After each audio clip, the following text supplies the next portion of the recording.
యేసయ్యకి మహిమ కలుగునుగాక. మీ అందరికీ వందనములు. ఈరోజు దేవుని వాగ్దానము మత్తయి సువార్త 7వ అధ్యాయము 7వ వచనము.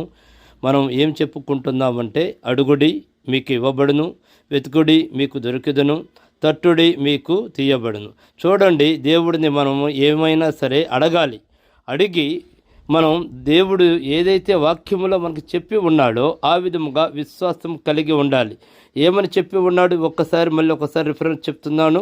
మీరు జాగ్రత్తగా ఈ రిఫరెన్స్ని మీరు ఎత్తుపట్టి ప్రార్థన చేసుకోండి.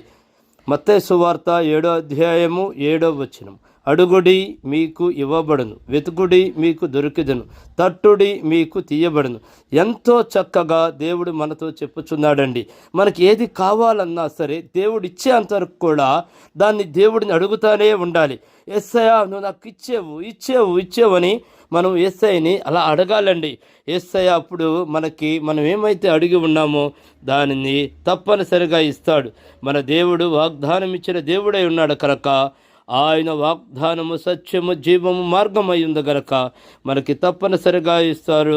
బలమైన విశ్వాసంతో మీరు ఏమి కావాలన్నా యేసయ్య వాగ్దానం చేసిన రీతిలో మనందరికీ ఇస్తాడు కనుక బలమైన విశ్వాసంతో యేసయ్యను అడగమని నజరేయుడైన యేసుక్రీస్తు నామములో మీ అందరినీ వేడుకొనుచున్నాను.